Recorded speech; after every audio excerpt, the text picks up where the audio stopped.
That's kind of weird. It's kind of weird to do a countdown with just one person here, but hey, it is what it is. So I guess I'm gonna run this show solo. Jerry might drop in at some point in time during the show. I know he's at the gym, or he was at the gym, so we'll see. It's been a while since we've done an episode. It's been quite a while, actually. So, what's this one going to be about? A little bit of catch up on what I've been up to as far as photography is concerned, which unfortunately, sadly, it hasn't been as much as it's been in years past. But I think that the tide is turning on that, especially if we get, as we're getting towards the tail end of winter here in Michigan. I feel like it's something that the older I get, the harder it gets to be motivated to go out and want to photograph in the wintertime. It's just not as fun as it used to be to get out there and shoot, especially locally. It's kind of one of those things where I've been all over the state photographing all seasons, and after a while, you kind of lose the motivation to get out there and shoot the same things over and over again, which is a struggle I know that all photographers have. Hey, how's it going, Tammy? Hopefully, you guys are wrapping up winter down there. I know we just can't seem to get out of it up here in Michigan. But, like I was saying, it's getting tougher and tougher to find the motivation to shoot here. So that's one of the motivators behind some of these bigger adventurous trips that have been going on. Obviously they're more than just photography trips. They're taking family and going and doing fun things and getting away. And if you hear weird noises in the background, I promise it's not that I didn't eat Taco Bell. It's my Shih Tzu Luna snoring. Okay, so now she's not going to snore. She heard me say her name probably, so she snores loud.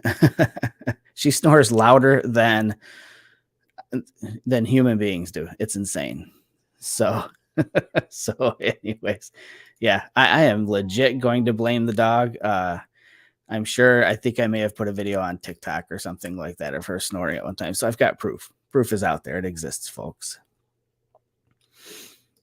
I like that, Adam. You're right. I'm in a different place in my life. And it's so you say you haven't been out as much or to as many places. You tire of the editing. I like editing, so I guess I'm lucky in that regard. But yeah, like as life changes, some of your priorities change, some of your obligations change, things like that. And then when you do have the free time, if you're trapped in the same surroundings you're always in, it's hard to find motivation, and maybe that's a curse or a downside of being a photographer who shoots everything. I mean, granted, I don't shoot a ton of people, but I have, I've done events and I've done portraits and things like that, in addition to landscapes and wildlife and macro and weather and sports, and it's funny because I for years preached that there's no reason you shouldn't shoot everything. If you're having fun doing it, shoot it. I'm starting to wonder now if by having that mentality of shooting everything all the time, now I'm kind of out of things to do, a little bit. It's a little bit tougher to find things to do. Whereas if you were somebody who just shot portraits like forever, that's all you did. You just shot people. And then you kind of got into a rut. You could go out and kind of delve more into macro or landscapes or wildlife or whatever, you'd have that. But if you're somebody who's spent your entire photographic journey shooting everything, where do I go next?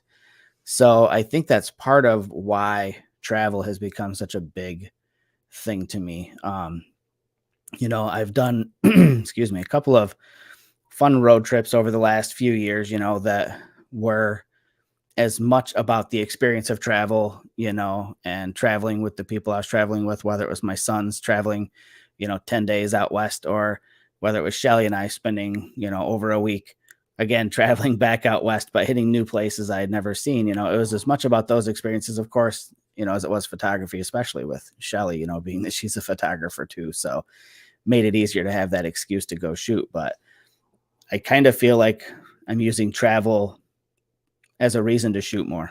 So it's just a weird funk I've been in, and I know that there are a million YouTube videos, 10 ways to get out of your photographic rut, or, how to get over that photographic, roadblock or whatever, be inspired to go shoot, blah, blah, blah. I think that sure, there are a lot of videos like that, but it's everyone's personal journey. And for some people, it's as easy as just deciding I'm just going to shoot things in my yard, and that's going to be what it takes to break me out of it. But again, I feel like for me, having spent so much time shooting so many different things, I've done that. I've shot in my yard. I've walked around the block. I've driven across town. I've hit every trail and every country road here, and part of the variety in that for me over the years was to keep those places interesting. It was revisit them in different seasons, revisit them when there's different weather phenomena happening, revisit them when I know that there might be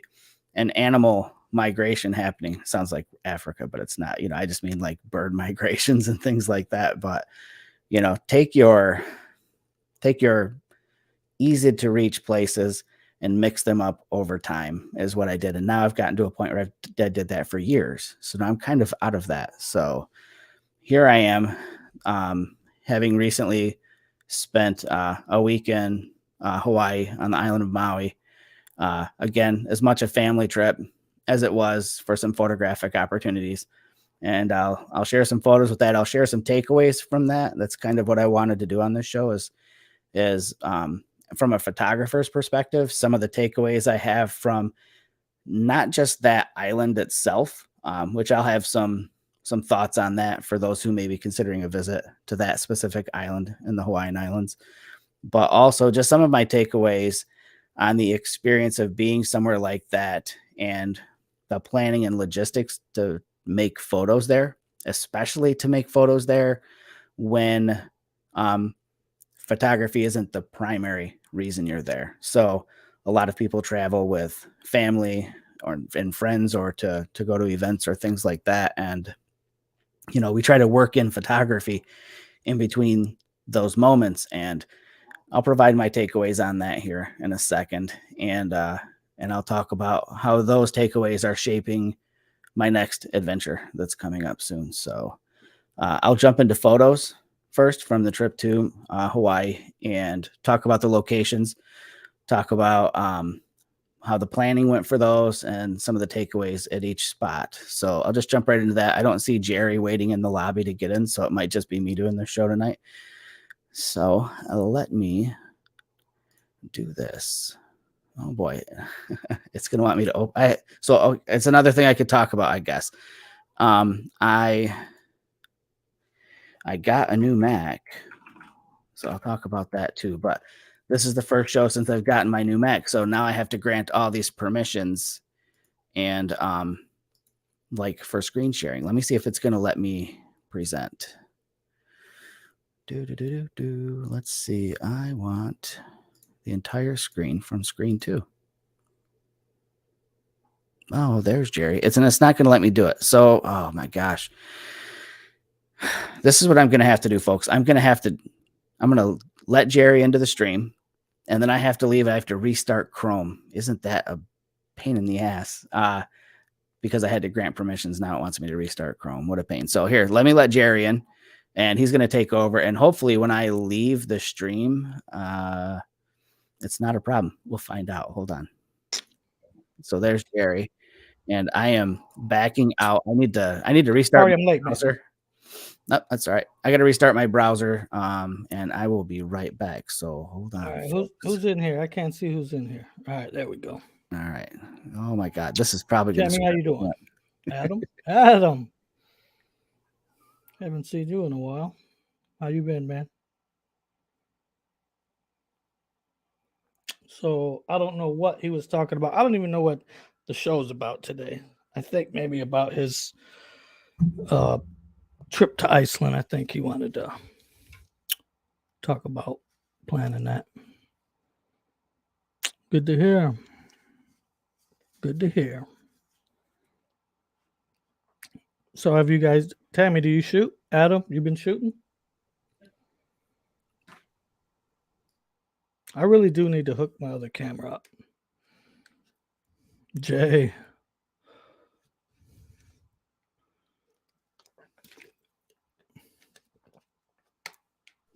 All right, there we go. So I am back. Yeah, I feel that. It's kind of crappy out. You're back? All Yep, right. I'm back. All right, so I'm gonna jump in. I was telling everybody I'm just gonna kind of rehash the trip to Hawaii. Talk about, well, you can watch it in the reruns. Why does it look like the sun's behind me? It's bright. All right, so here we go, folks. There we are. All right, so this was really kind of like day one there. So if you're not familiar with the Hawaiian Islands, Maui is one of those islands. Something that I learned when we were there, what was kind of interesting, is that each island is a county. So we were we were on the island of Maui, Maui County, which is so weird to me that an island is a county. But anyways, this was pretty much day one. We were driving. We were staying on the west side of the island near Kanapali, and we were driving over towards towards Kihei, which is on the south part of the island. And we just we saw these valleys constantly on our drives and decided to just randomly pull over. And this was just a side road. It just had a great view. There's a lot of kind of open space. Everything's of course crowded around the beaches, and then once you get back away from the beach, there's actually a decent amount of open spaces there on the island. So I kind of hung out back by the car, and I let Shelly and my son Mason, they kind of wandered up on this footpath that goes from left to right in the scene. And you can see Shelly down there in the lower left corner taking shots of the valley. This was shot with my Fuji X100F. I didn't feel like pulling all the other gear out of the bag, so it was just a quick, convenient way to shoot with that Fuji. So again, kind of That's what it's for. got a photo of her. Yep, exactly. It's like the fancier version, I guess, of having your phone as your camera with you always. Right. And this is one of my custom simulations that's in there. I honestly don't remember what all the settings are on that one, but I wanted something that honestly, so the greens are desaturated in this. It's normally a lot greener looking than that when you're there. So it's kind of a faded out classic kind of look to the image. So again, that's just a random pullover in between the west side of the island and the south side of the island. Another view on that, just landscape orientation, obviously panned up quite a bit more so that I could just have as little foreground, and just I wanted to kind of emphasize how blue the skies are there. It's funny as well. I know that Jerry and a few other people had mentioned to me, man, it looks like it's cloudy there. It's always cloudy there. It's usually cloudy up in the mountains and in the valleys, and lots of times offshore you'll see clouds, but not very often was it down when you get towards the beach areas cloudy at all. So again, just this is a touristy kind of snapshot, just emphasizing that big chasm valley there that we'd seen it again, driving once before, and then we decided to stop this time, dead center on that valley and see if we could find a spot to shoot. And it was really cool. This is, again, I was mentioning earlier, I kind of wanted to talk about working in photography when photography isn't the whole point of the trip. And this is just one of those cases, where it just happened to be part of the daily commute, and it just was on, day one actually. And we just decided, we're going to pull over en route to where we were going and just take a minute to just jump out and grab a couple of quick photos. And it was cool. I mean, I knew it was a good spot to shoot for me, but it was exciting to see. And I knew Shelly would like it, but it was fun to see both of my kids get out, walk down the footpath with their phones out, taking photos as well. Next photo, typical of the sunrise every single day on the west side of the island of Maui. So this is at the beach, right at the condo we were staying at. Off the coast there, you can see barely, just to the left of the rainbow, you can make out some land there. That's the island of Molokai. And every morning it would rain. Every day, in the morning, the clouds and the rain would come in off the mountains behind us, work its way offshore. And as the sun was cresting the mountains behind us, it would always cast a rainbow offshore. And this was a fun one for me. I've got numerous shots of just the typical arch-shaped rainbow that everybody's familiar with. But this was fun for me because it was just this shaft of rainbow light offshore. And as time progressed, the clouds were moving basically kind of from northwest to southeast. So it put them so that this rainbow just marched from where it's at right now over to the left. And it just worked its way down the island over the course of about 15 minutes, along with the rains. And it was really fun to watch that. And something that I found kind of interesting while we were there as well, the sunsets and sunrises are nowhere near as colorful there as they are on the mainland in the United States, especially when you get to the Midwest. Here in Michigan, I've been all over the place, and I have never seen sunsets like we have along the shore of Lake Michigan. There is literally no place on earth like it that I've been yet. So, little disappointing to not have sunrises and sunsets that were as dramatic as I had hoped for, being on a tropical island, but kind of made do with what we had. So this would have been shot with the Sony A7R III. That's the bigger camera that I took with me on this trip. And this is with the Tamron 70 to 180. And that's cranked out there a little way. So I'm probably between 150 and 180 millimeters on this. Single exposure. No, I didn't do any bracketing or anything like that on this whole trip. I've kind of moved away from that quite a while ago, especially since moving to full frame. I don't feel like I need to bracket to get the dynamic range that I used to get back in the day. Although I'll admit, before I had moved over to a full frame camera on the Olympus cameras, I found that if I did the handheld high res or the tripod, high res mode, I feel like the dynamic range from those shots matches what I would see on these cameras. So just kind of a little tip for people out there shooting Micro Four Thirds. Keep that in mind. If your camera has that, take advantage of it, because the files have a ton of dynamic range in them. Another shot. This one, I decided to put a person in the shot. So you can see over on the far right-hand side, this guy was out there every morning.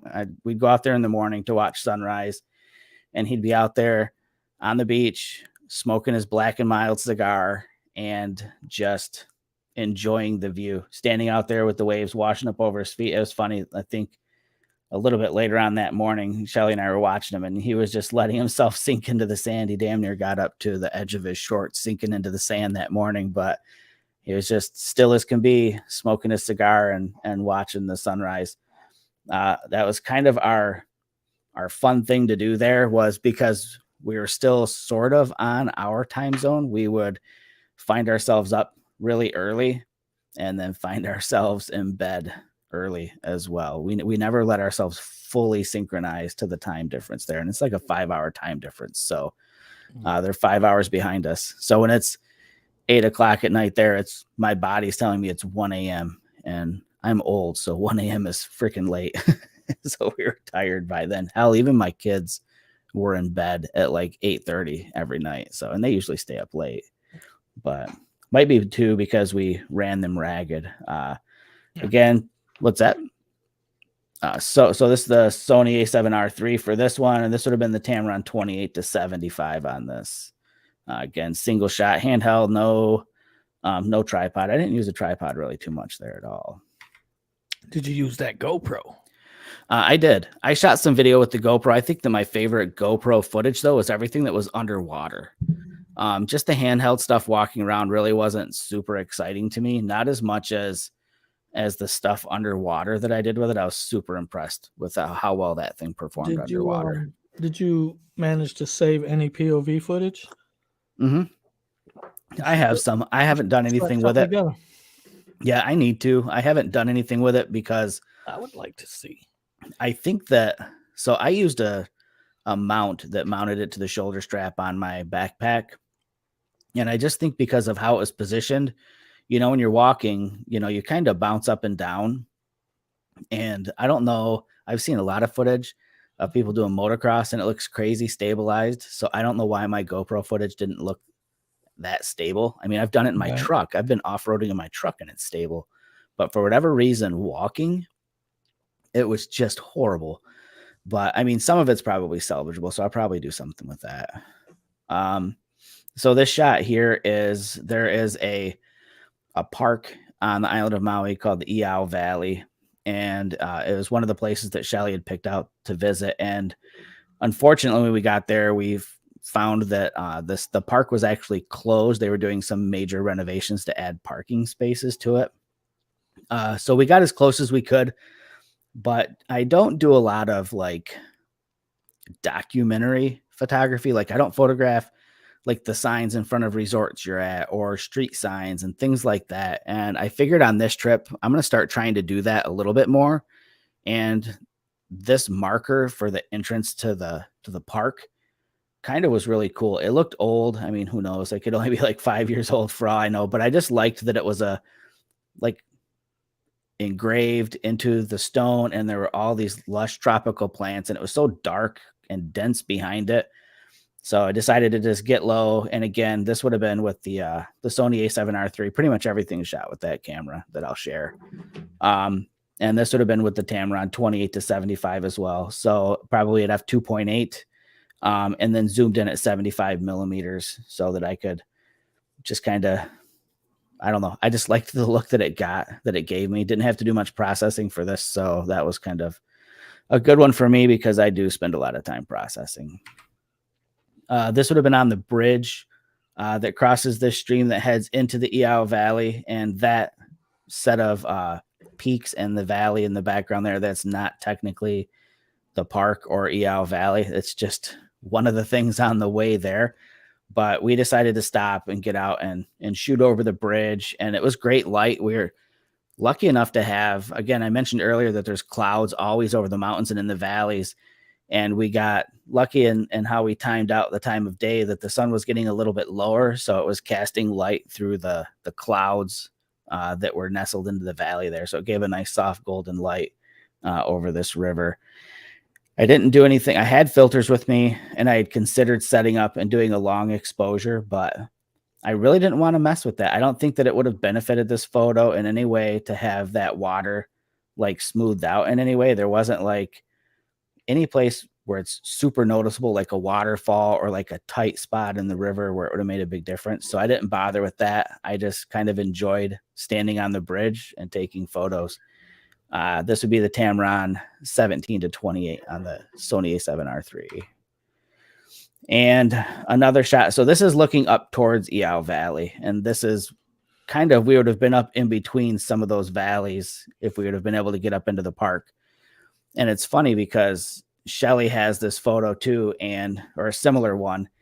And she noticed something in it that nobody noticed until she did, but you can see this white speck over here towards the right-hand side. And if we zoom in on it, let me get over there. This is funny. I would have never, I'm going the wrong way. I would have never caught this. I would have just, honestly, I might have cloned it out because it stood out because it was like this bright spot, but there's a goat laying down on the hillside up there. I have no idea how she noticed that, but yeah, it's kind of cool, kind of random too. I mean, that's the last thing I was expecting to see up there is a goat. We saw a lot of chickens though, a ton of chickens in Hawaii. That was very unexpected for sure. And so again, this is, I mentioned, trying to adapt on the fly. So we could have just, when we got up to the road, we could have just said, damn, it's closed, and just turned around and left. But we didn't. We got out and we spent probably 15, 20 minutes, all of us, taking photos, taking video, and just kind of enjoying what we had to work with there. Because like I said, the original plan was to get up into the park and we couldn't. So we just started making shots with what we could. What you don't see in the foreground are telephone poles and things like that at the entrance to the park. So just tried to recompose so I didn't have to deal with that in all of the photos. Same with this. So again, you can see what I was talking about. Telephone poles on the left, there's That's just cool shot.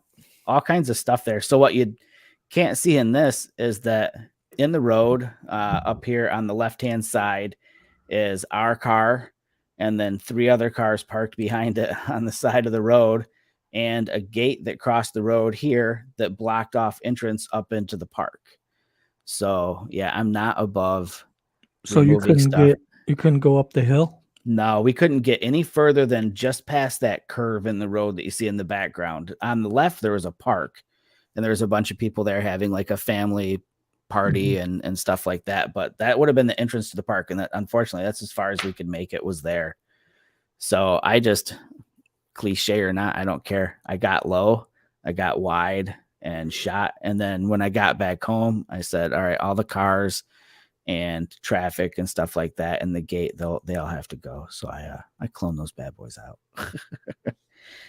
And the next shot is the other spot that Shelly found. That's cool. And this is important, like, for what I'm going to talk about in the next segment is, so this is a spot that Shelly found. I've led a lot of workshops and done a lot of traveling, and I've always been the one to like plan. And on this one, I knew this wasn't my first time there.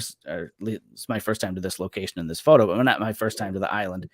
So I knew places to go, but I wanted everybody else on the trip, being Shelly and Mason and Carter, to do some research and find some things that they wanted to see. So Shelly, she did the homework and she found a couple of spots. She found Iao Valley that unfortunately was closed, but then she found this spot, which is literally, if you Google it, it's the Enchanted Magical Forest. That's what you search for on the internet, and that's what this is. It is amazing. These trees, I cannot even tell you how long those branches are. The tree in the center, you can see there's a branch that comes up. It comes right to the top of the frame towards me when I'm photographing this. That branch is over 100 feet long. It is massive. The scale of it doesn't even make sense. I'm shooting with the Rokinon 14. The 14 mil 2.8. And so 14 mil on full frame is really damn wide. And then in portrait orientation, it gives you an idea of just how big this is. So imagine on Olympus shooting 7-14 at 7 millimeter.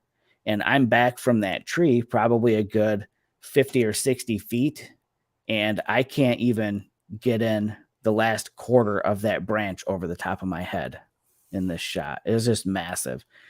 So this whole forest, again, was something that Shelly had found, that we wanted something that looked tropical, because sure, palm trees are tropical, but like, we wanted to see big banyan trees and, trees with other trees growing out of them and the moss and all that stuff. This spot turned out to be a gold mine for that stuff. All of the foliage on the left and right of this path, that's all like knee high, really dense and lush. So this was literally like a magical enchanted forest. I'm glad that she had found these spots, because my boys, they were just along for the ride. Like, they had no interest in trying to do the research to find places. My oldest son, Mason, he did find the best sushi place on the planet. But aside from that, they really didn't do a ton of research. So it kind of left it up to me and, the spots that Shelly had picked out. And it's, as a photographer, it gets a little stressful, because I only have a mind most of the time for something that's going to make a photo, not necessarily something that's going to make fun. But again, that's going to be, I'll talk about that a little bit more coming up here, of why that was so important. Then these next series of shots, I wanted to take a group of shots and process them with a specific feel, something that just kind of set the tone and the mood. So this is over on it's the south side of the island again. This is McKenna State Park. Another name for the beach is Big Beach. It's a big beach. It's a very long beach. And so we went there for sunset. Shelly, Carter, and I did. Mason hung back at the condo and probably recovered from all the running around that we had done. But we went there for sunset. It was funny. We went back to this one spot that'll be in the next couple of photos, and there was a photo shoot going on back there. And as we walked up, Shelly said that it looked like the girl was about ready to take her clothes off. And after we left, I guess that's what happened, because Carter had heard some other people sitting on the beach saying, I can't believe they're over there taking their clothes off to take her photo, or something like that. So interesting place. The other end of the beach, not where the nakedness was happening, is actually a nude portion of the beach. So they didn't choose to go to the nude portion of the beach. They chose to go to the regular side of the beach, and dip behind some rocks. But I get it because it was a beautiful location to shoot. So this is my son sporting his new Converse that he picked up at the mall there on the island like the day before, just watching the sun as it goes down. This was probably the best sunset we had of the entire trip, honestly. Everything else was pretty boring, very yellow, not too many other colors in the sunsets there.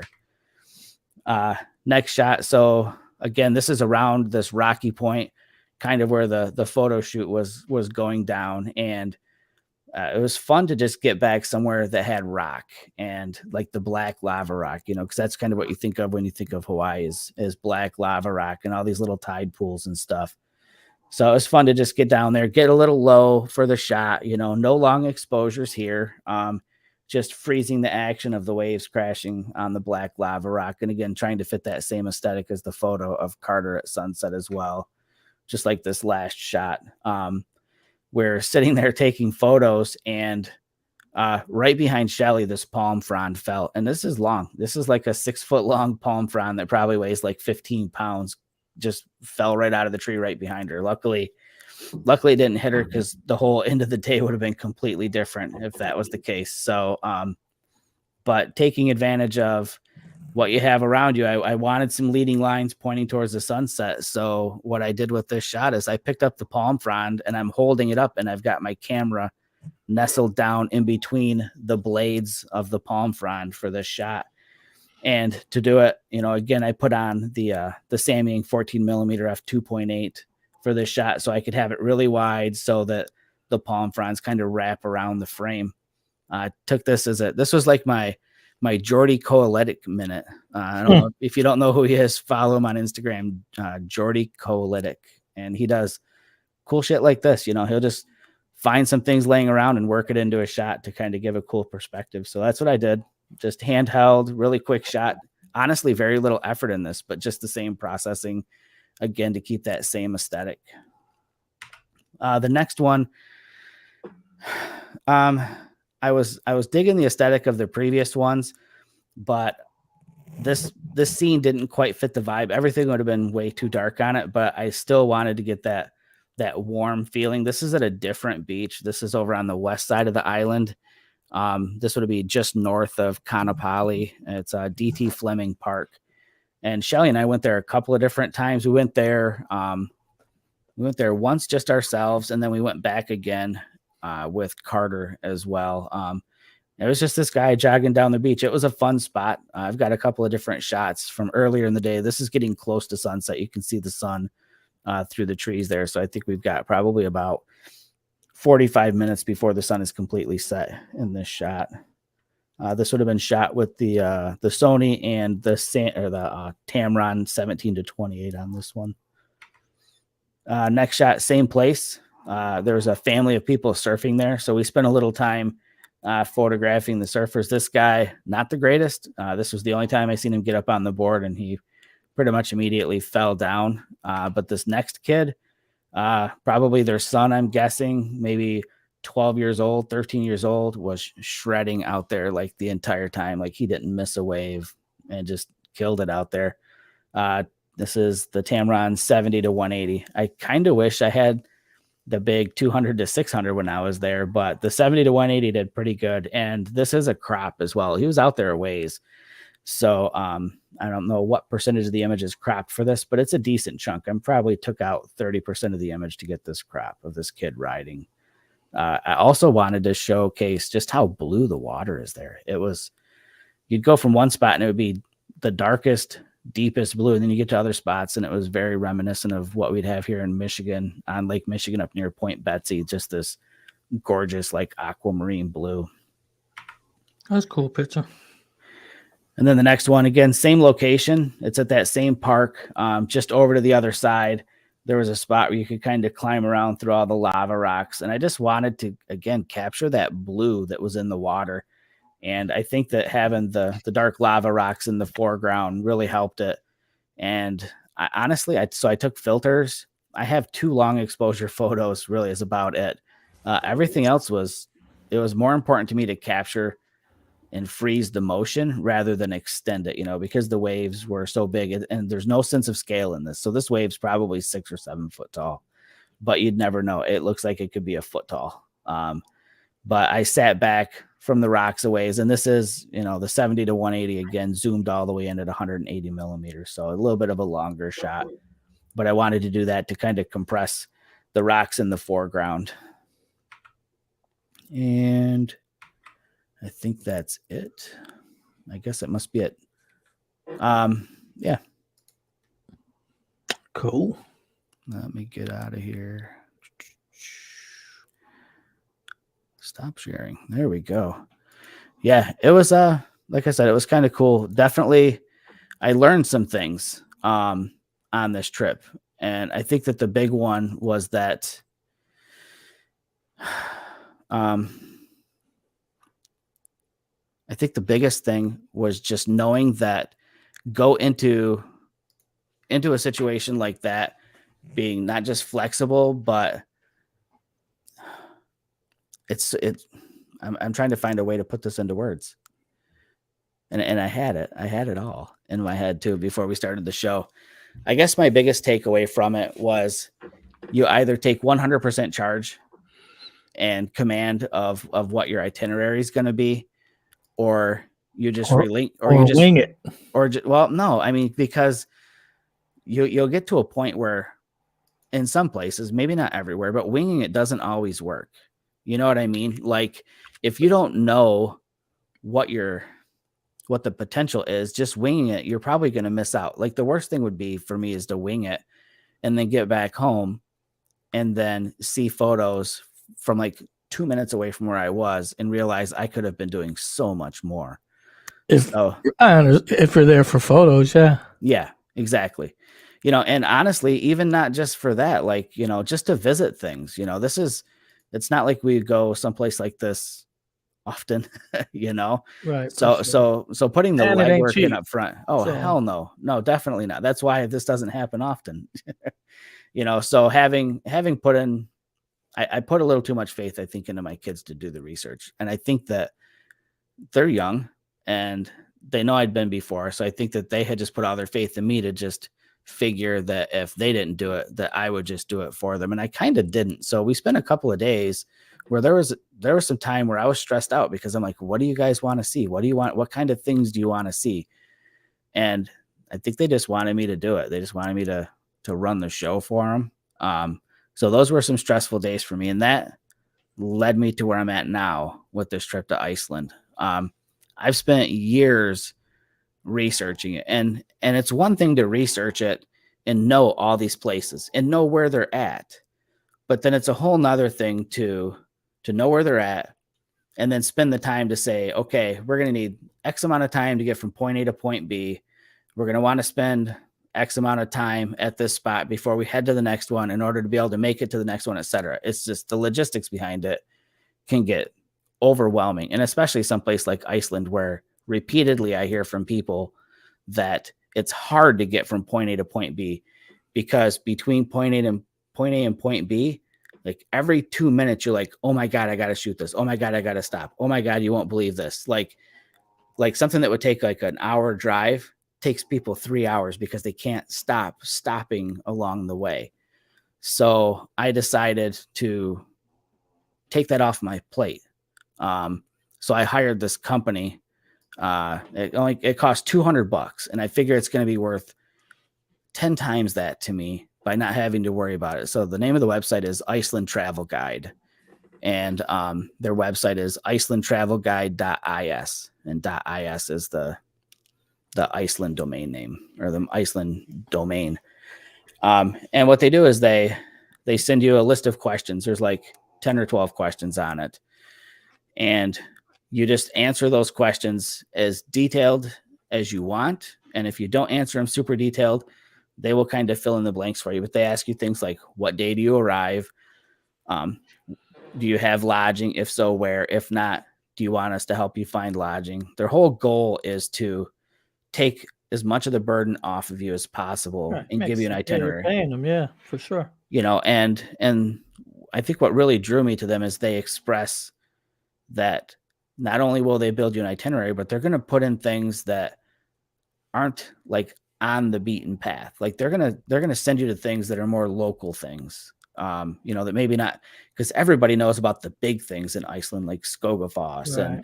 and the Diamond airplane. Beach and and Right. the airplane. But there are literally more waterfalls on that freaking island than like anywhere else in the world. And some of them are massive and you can walk behind them and up to them, and they're in beautiful gorges, and nobody goes to them because you can't see it from the road. Like you might have to walk for 20 minutes or 30 minutes up this trail behind this hill, and then behind that hill there's a bigger hill with this giant waterfall and nobody's there. And there are other things there as well like that. There are tons of spots where you can go sit in basically a natural hot tub, that everybody knows about the big ones. Everybody says, go to the Blue Lagoon. Well, I'm not going to go sit in everybody else's pool water, and pay $100, $150 to do it when I could hike back into a trail, and there's a stone hut that's been there for like 200 years, that people have been secretly going to or whatever forever, and do that there and be surrounded by nature instead of being surrounded by tourists. Other people from America.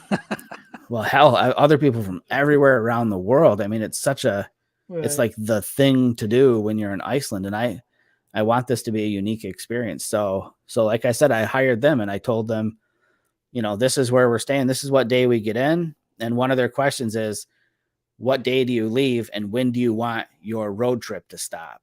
So like, I told them, our flight leaves at 5 p.m. on our last day, and told them that I want to be back to our house at noon so we can pack and then go to the airport.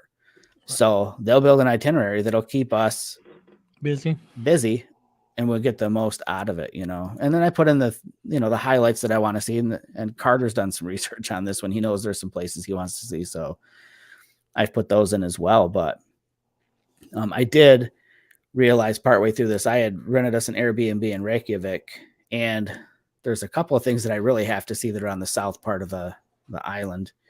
And that's, Diamond Beach and Glacier Lagoon.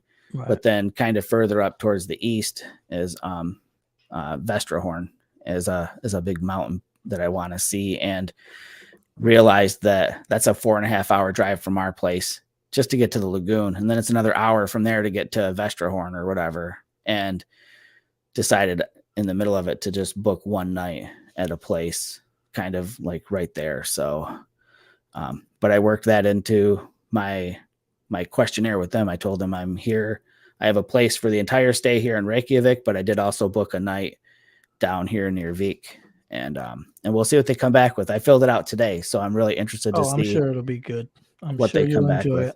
And then one of the perks of that too is they're going to send me a map, and then they also have an app, and it'll have my itinerary on the app, so I can use their app as my GPS. You should have told them you need to take beer stops along the way so you can try different beers. I'm not a beer guy, but I think I will hit the duty free on the way back and pick up some Icelandic vodka and some other things. So, but as far as like packing for this, everybody knows how I pack. I like to pack everything. But I think I'm going to simplify. I'm going to do what I did in Hawaii. So for the trip to Hawaii, I took more for that than I will for Iceland. But for Hawaii, I took the A7R3, I took the Fuji X100F, I took a GoPro, and I took my drone. And then I also took 2 tough cameras, one, for the boys. And then they used them when they were snorkeling. That's about it. But I think for Iceland, I'm going to pack the Sony A7R3 because I want the resolution. I want the detail. Yep. And I think I'm just going to pack 3 lenses. I think I'm going to pack the 14 mil. I think I'm going to pack the 17 to 28, which I know people are going to be like, why 14 and then the 17 to 28? Leave the 14, take the 17 to 28. But the difference in perspective from the 14 millimeter is massive without having to do panoramas. You know what I mean? I don't know 3 millimeters, that big of a difference? Massive. Oh, hell yes. Huge.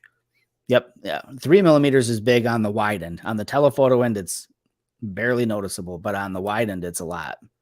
I should pull up a chart and read it because it's shocking how big the difference is on the wide end. But if I don't take the 14 millimeter, it would for sure be the 17 to 28, 28 to 75, and 75 to 180, or 70 to 180, and call it a day.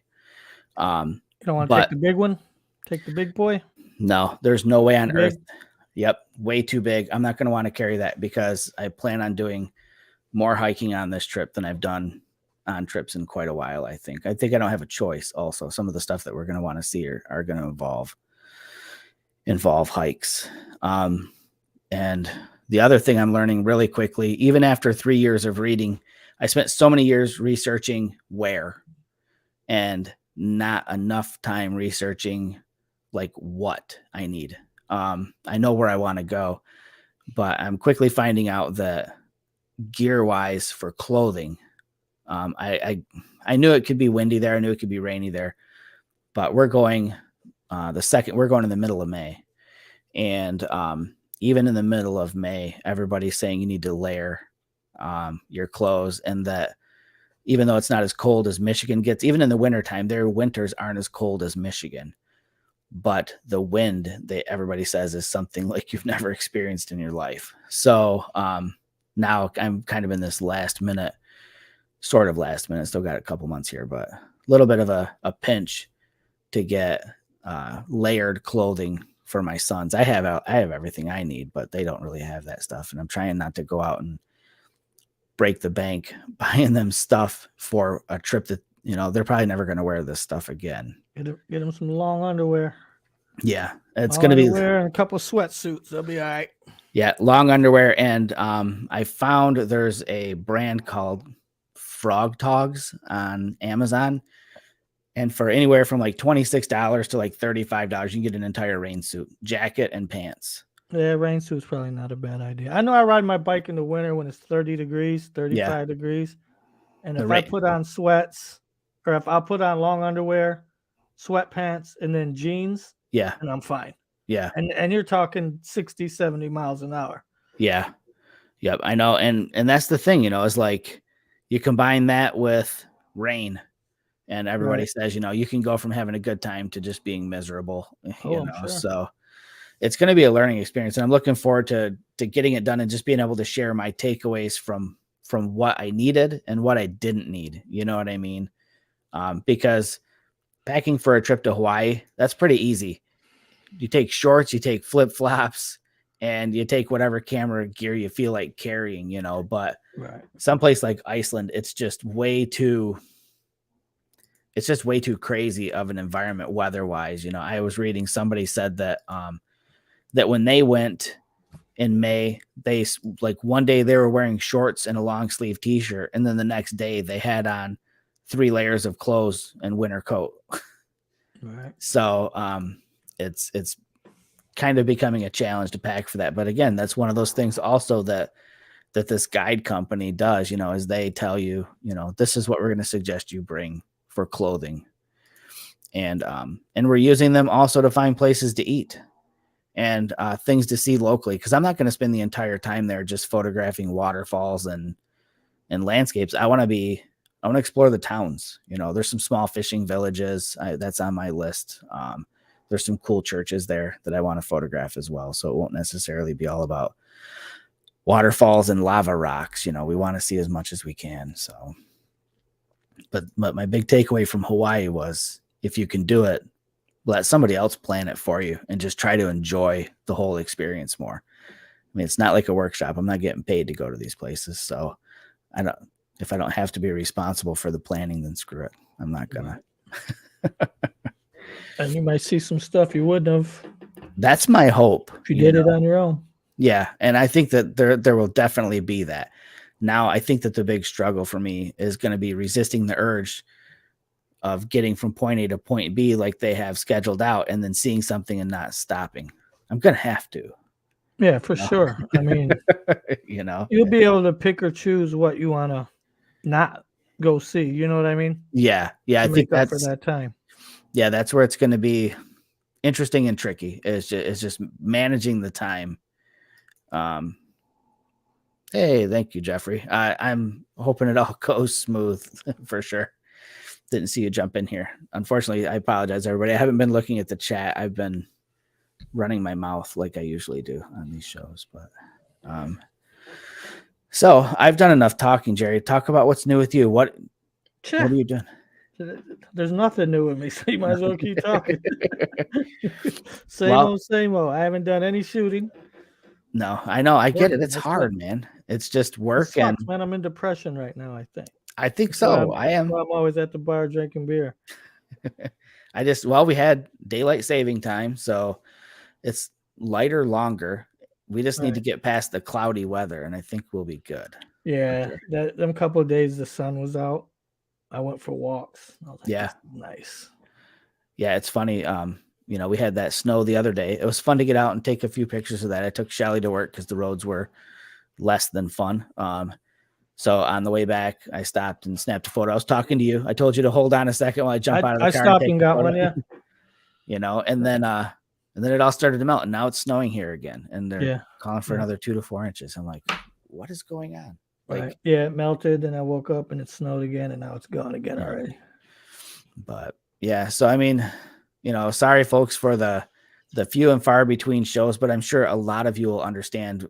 I haven't been out, and Jerry hasn't been out shooting like we do in the summer months. So, well, here's the thing too. It's freezing. There's no snow. Sucks. Yeah. Everything's brown. You know what I mean? Like, it's depressing, man. Nobody wants to see that or it is, right? It's horrible. Michigan is not a pretty place in the winter at all. When it's covered in snow, it is. Sure. And we just don't get that. We haven't had, we had maybe a total of, what would you say, less than 2 weeks of snow all winter? Yeah. You've had more than us. You guys always have way more than us. And if you've only had that, we've had less. We got bombed the week of Christmas for like 4 or 5 days. Yeah.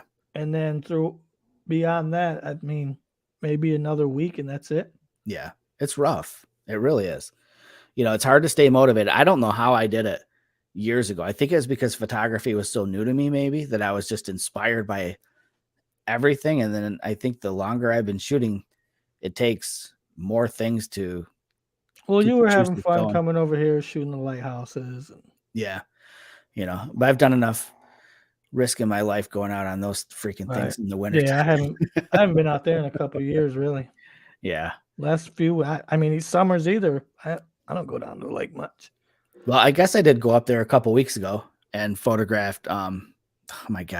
Photographed that the Harrier. It was actually a Harrier. I don't know why I was thinking it was an eagle.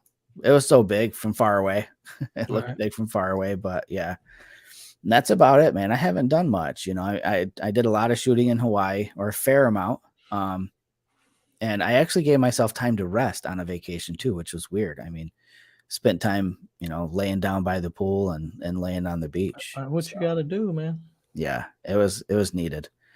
So I got another trip coming up soon to Florida, and Shelly and I are going to go down. I've got work to do down there for a couple of days, and then we're going to spend a couple of days visiting my mom. Nice. And Shelly's picked out some cool spots. She's doing that thing. She's doing that research thing that I appreciate. It takes the load off of my mind. She's found some cool spots. Oh, when you guys go to Florida? Yeah.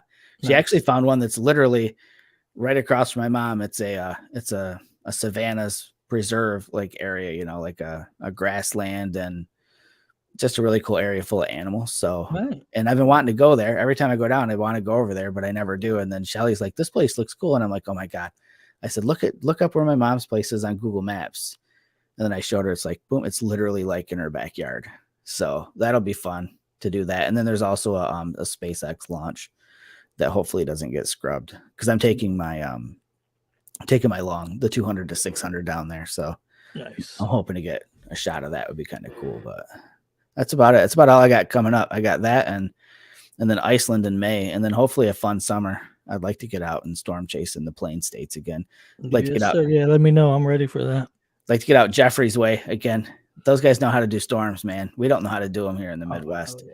But you get out there in Kansas and Nebraska and the eastern half of Colorado. Well, hell, anything east of the Rockies in Colorado, they really know how to do the storms. So I'm looking forward to that. But yeah, that's about all I got, man. I think I'm about ready to probably call it a night. I apologize to everybody that I talked the entire time, but just had those things to talk about, I guess. You've been a busy man. Busy with work. Work's keeping me really busy right now, which is good. And it pays the bills, puts food on the table, sure. Makes vacations possible. That's right. I got a few work trips coming up, so I know you got a fun one on the East Coast. That's like a week-long trip. I think it's about an hour and a half south of Boston. Nice. Fall River, Massachusetts. And of course my quarterly Alabama visit. Yep. Yeah, I'll probably stop back in Nashville again on my way back. I'm looking forward to your East Coast trip to see what you find out there. That's a cool area. Yeah, I'm gonna do a little research before I go. I got a couple months before I go, so yeah, no, that'll be sweet. Hopefully, it's kind of on I don't know if you'd call it a peninsula. I guess you could. Yeah, it's got water on three sides, so that's a peninsula. Yeah, so I should be able to get close to some water. So yeah, well, find a lighthouse, man. I'm gonna go to freaking where they did the Salem witch trials. That'd be cool. Like I said, I'm looking forward to whatever you shoot there. So that'll be fun. Definitely. It's good to get away and that's a whole new area. Like for sure. So that'll be fun. But all right, man. I'm gonna roll. I'm gonna get back and do a little bit of relaxing. Got a long couple of days. Dwayne never showed up, didn't he? No. And this was Dwayne's doing. That's okay. He can watch the replay. Go spam his Facebook Messenger. There you go. So I would say, hey, tune in 2 weeks for the next show, but man, I can't make any guarantees. We were good back when the sun's out. We were good every 2 weeks for years, and then it just got to be a lot. So, anyways, we'll see you the next time we're motivated enough to do this, you guys. We appreciate you stopping in and listening to the show, and you guys take care. If you're out there shooting, hit us up. We want to see what you're doing. Take it easy.